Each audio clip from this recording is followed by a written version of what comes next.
Good morning 8th class. आज हम second chapter microorganism friends and foe next हम इसका कंप्लीट करेंगे आज। समटाइम्स फूड में be spoiled due to variety of reasons like keeping it covered, improper cooking, not preserving and food properly, and changing temperature of refrigerated food due to power fluctuations।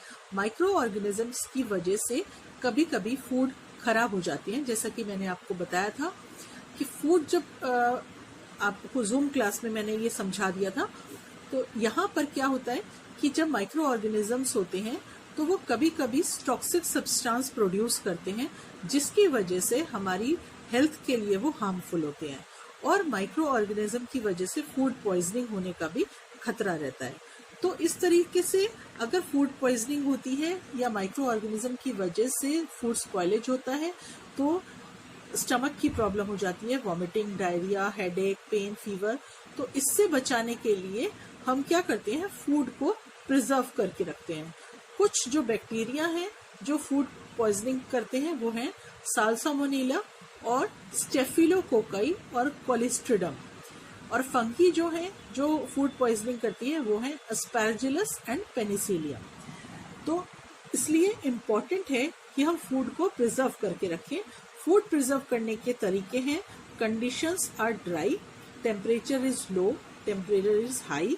ये अलग अलग तरीके हैं food को preserve करने के लिए। All methods of food preservation ensure that favorable conditions are not provided for microorganisms to grow and multiply। सारी फूड प्रिजर्वेशन की वो कंडीशन अप्लाई की जाती है कि जिससे माइक्रो ऑर्गेनिज्म ग्रो ना कर सके। इस वजह से इस प्रोसेस को, जिसमें फूड को स्पॉइलेज होने से बचाया जाता है, चाहे वो फिजिकल मेथड हो या केमिकल मेथड हो, तो उसे कहते हैं फूड प्रिजर्वेशन। केमिकल मेथड में क्या किया जाता है, फूड को प्रिजर्व करने के लिए केमिकल सब्सटेंसेस का यूज किया जाता है, जिससे कि माइक्रो ऑर्गेनिज्म की ग्रोथ हो नहीं सकती। इसमें सोडियम बेंजोएट और सोडियम मेटाबाइसल्फेट और साइट्रिक एसिड का यूज करा जाता है।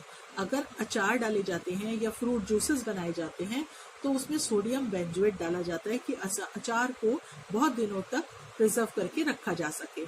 इसी तरीके से अगर कटे हुए फ्रूट्स को जैम जेलीज बनाने के लिए सोडियम मेटाबाइसल्फेट का यूज किया जाता है, और कुछ चीजों में, कन्फेक्शनरीज आइटम में साइट्रिक एसिड का यूज किया जाता है फूड को प्रिजर्व करने के लिए।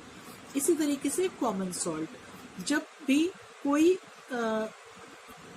चीज, जैसे कि मान लीजिए फिश को बहुत लंबे टाइम तक रखना हो या मीट को बहुत लंबे टाइम तक संभाल के रखना हो, उसको माइक्रोब से बचाना हो, तो उसको क्या किया जाता है कि उसमें से मॉइस्चर को हटा दिया जाता है और उसमें बहुत सारा सॉल्ट डाल के उसको प्रिजर्व किया जाता है।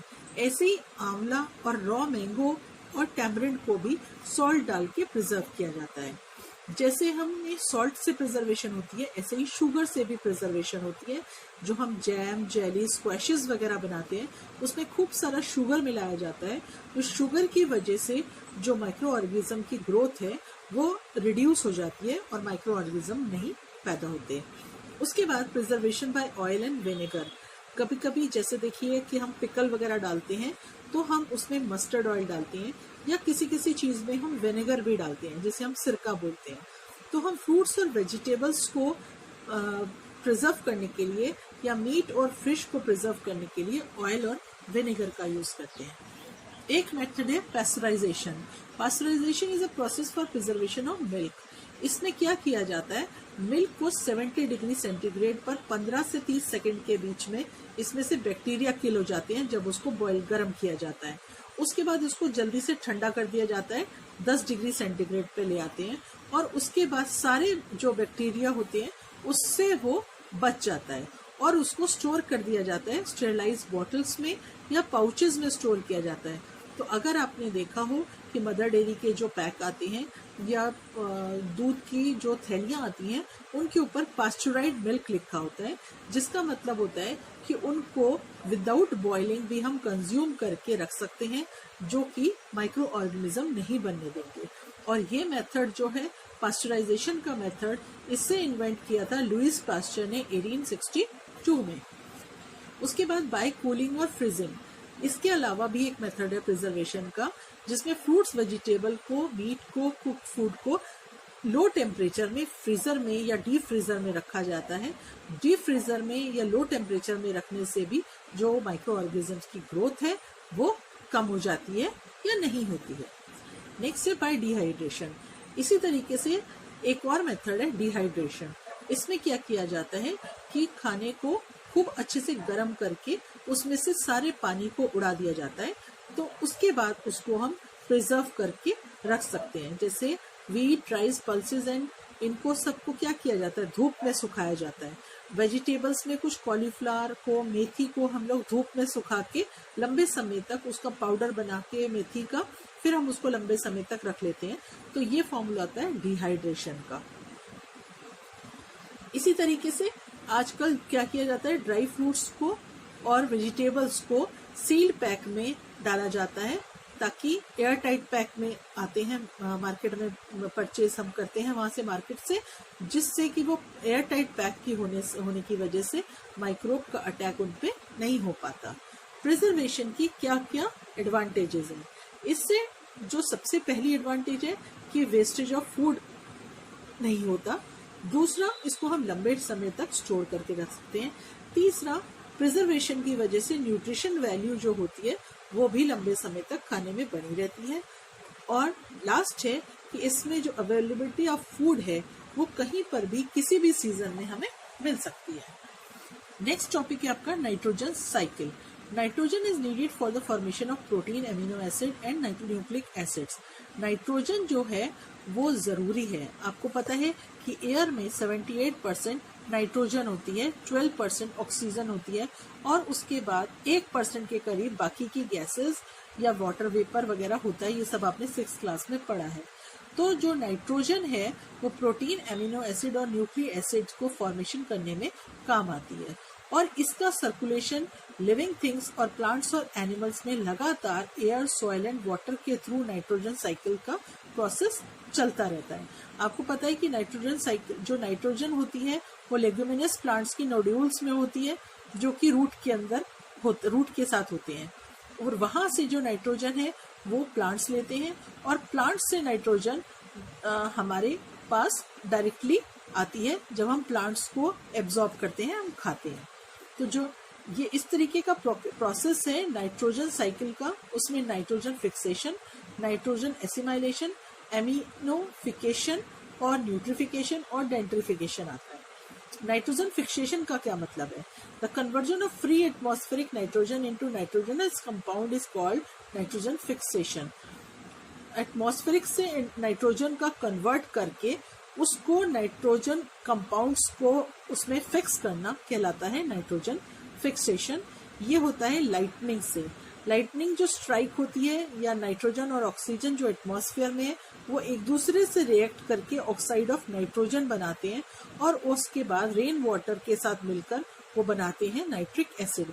और नाइट्रिक एसिड जो है जब रिएक्ट करता है लाइमस्टोन से सॉइल में, तो वो नाइट्रेट में कन्वर्ट हो जाता है, जिससे कि उसको सॉइल में नाइट्रेट बन जाते हैं। इसी तरीके से बायोलॉजिकल नाइट्रोजन फिक्सेशन क्या है?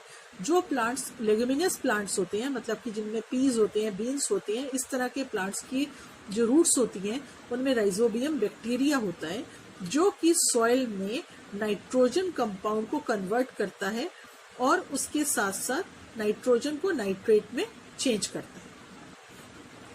नाइट्रोजन एसिमाइलेशन, जो इनऑर्गेनिक नाइट्रोजन कंपाउंड है इसको ऑर्गेनिक कंपाउंड में चेंज करना, और ये पार्ट है लिविंग ऑर्गेनिज्म का, जिसे कहते हैं नाइट्रोजन एसिमाइलेशन। एसिमाइलेशन का मतलब क्या होता है? उसका यूज करना, यूटिलाइजेशन करना। एमोनिफिकेशन क्या है? व्हेन प्लांट्स जो animals die, the protein present in them converted into ammonium compound.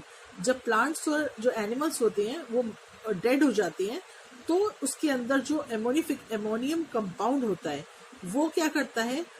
प्यूट्रीफाइंग bacteria और फंगी के साथ डिकम्पोज हो जाता है सॉइल में। इस प्रोसेस को कहते हैं अमोनिफिकेशन। इसको हम इस तरीके से भी डिफाइन कर सकते हैं कि conversion of complex organic compound like protein into ammonia, तो वो कहलाता है अमोनिफिकेशन। नाइट्रिफिकेशन क्या है? अमोनियम सॉल्ट जो है वो सॉइल के अंदर कन्वर्ट करता है सबसे पहले नाइट्रेट को कन्वर्ट करता है वो नाइट्रोसोमोनास बैक्टीरिया से, और ये नाइट्रेट जो है कन्वर्ट हो जाते हैं उसके बाद नाइट्रोबैक्टर बैक्टीरिया में, और ये बैक्टीरिया कहलाते हैं नाइट्रीफाइंग बैक्टीरिया, और इनका कन्वर्जन अमोनिया से नाइट्रेट में चेंज होना कहलाता है नाइट्रिफिकेशन। डेंट्रिफिकेशन क्या चीज है? डेंट्रिफिकेशन का मतलब है कुछ नाइट्रेट जो होते हैं वो प्लांट एब्जॉर्ब कर लेते हैं और कुछ जो होते हैं वो सॉइल के अंदर बचे रहते हैं, और इस तरीके के नाइट्रोज होते हैं वो नाइट्रोजन गैस के फॉर्म में एटमॉस्फेयर में आ जाते हैं। तो जो नाइट्रेट हैं वो फ्री नाइट्रोजन गैस में जब चेंज हो जाते हैं तो उसको कहते हैं डेनिट्रीफाइंग बैक्टीरिया, उसको कहला जाता है डेंट्रिफिकेशन। तो इस तरीके से जो नाइट्रोजन साइकिल है वो नाइट्रोजन की परसेंटेज को एटमॉस्फेयर में हमेशा बना के रखती है। तो ये आपका सेकेंड चैप्टर, इसकी एक्सरसाइज कर लेते हैं हम साथ में। The first scientist to describe microorganism, तो सबसे पहले डिस्क्राइब किया एंटोनी वॉन ल्यूवेनहॉक ने। Which of the following is not responsible for spoilage of food? Chemicals की वजह से स्पॉइलेज नहीं होती, बैक्टीरिया, फंगी और एल्गी की वजह से स्पॉइलेज होती है। Which of the following is biological nitrogen fixer? Rhizobium bacteria. Edward Jenner discovered the vaccine for smallpox. Chlamydomonas belongs to a group called algae. The microbes that help make idli and dosa are yeast. The smallest microorganisms are bacteria. उसके बाद यहाँ पर एक ये cup दे रखे हैं, इसमें लिखा है कि curd is formed only when, एक में है कोल्ड मिल्क, एक में है ल्यूक वार्म मिल्क और एक में है हॉट मिल्क। तो अगर हमें कर्ड बनानी है तो उसके लिए हमें क्या करना पड़ेगा?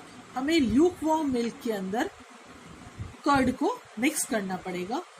Curd is not formed in cup C because bacteria are, जब बहुत तेज गर्म मिल्क हो जाएगा तो उसमें बैक्टीरिया मर जाएंगे, इस वजह से उसके अंदर कर्ड नहीं बन पाएगी। तो अगर हम कोल्ड में बनाते हैं तो भी कर्ड नहीं बनती, बहुत हॉट मिल्क में अगर कर्ड डालते हैं तो भी कर्ड नहीं बनती, अगर हम ल्यूक वार्म मिल्क में कर्ड डालते हैं तो उसमें बैक्टीरिया की वजह से, लैक्टोबैसिलस बैक्टीरिया की वजह से कर्ड बननी स्टार्ट हो जाती है। नेक्स्ट है आपका fill in the blanks. Microorganisms में बी यूनिसेलुलर और multicellular. Lactobacillus bacteria help to make curd from milk. Disease causing microorganisms are pathogens. Ammonium salt in the soil is converted first into nitrates by rhizobium bacteria. The ability of one's body to resist a disease is called